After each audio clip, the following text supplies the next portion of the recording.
Hello and welcome to Shar's Craft Haven. Today we're going to do a brief update on a bug in the software and how to work around it before it gets fixed. And we're going to talk a little bit about color blocks and some of the things you can do with them. So here we have a design that I created in Inkscape. Um, I created it as line art, each of the different patterns, and then I fused together so that when I bring it into the software, I can have different settings for different parts of it so that there's not overburn. And in the windows there are some trees, but they have a very small stroke, so they're hard to see. So we're gonna bring it into the design software. And so here's the workaround for the current bug. So you're going to go and select your material. For this, I'm just going to select my custom Baltic birch. And then you're going to click on the Engrave tab. So we'll click on this. We're going to fill it. And then select the Engrave tab. Then we're going to go over to our settings. And then we're going to check Show Color Block and hit Save. This is going to be a workaround for a bug where you have different power settings between the standard mode and the color block mode. And now I'm going to show you how I use color block to get different results. So there's one line that's going all the way around the outside. That's going to be our cut line. So I'm going to make that red.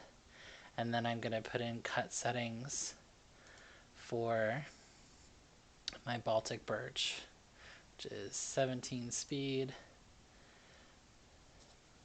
95 power,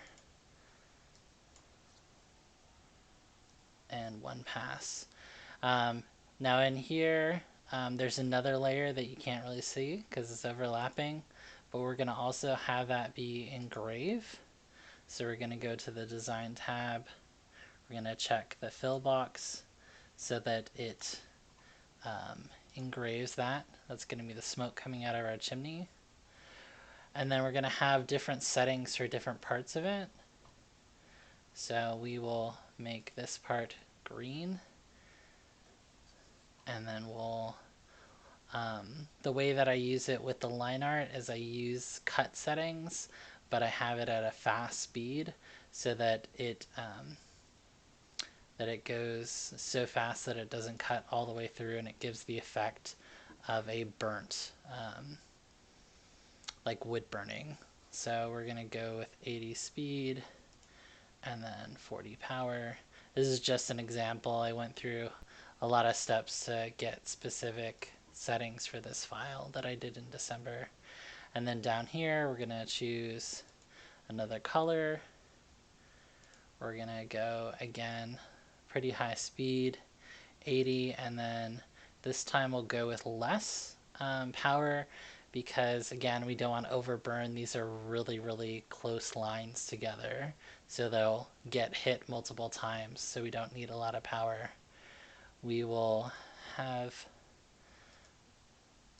these chairs different color, so they'll have a different engrave. Again, these are really close together, so we're gonna slow it down because they're pretty fine detail.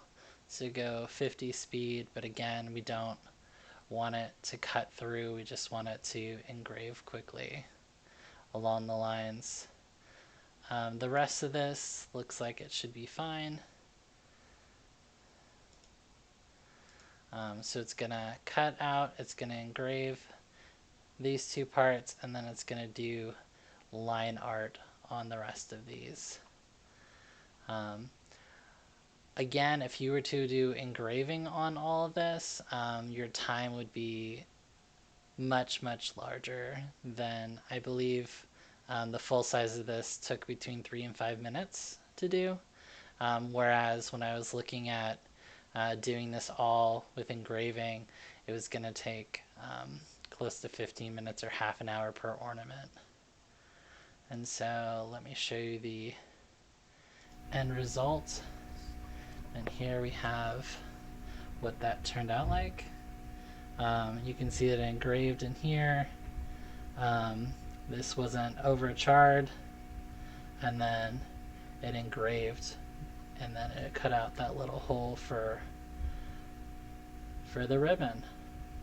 So thanks for the new subscribers. If you have any questions, go ahead and leave them in the comments, and hope to see you next time. Thanks. Bye.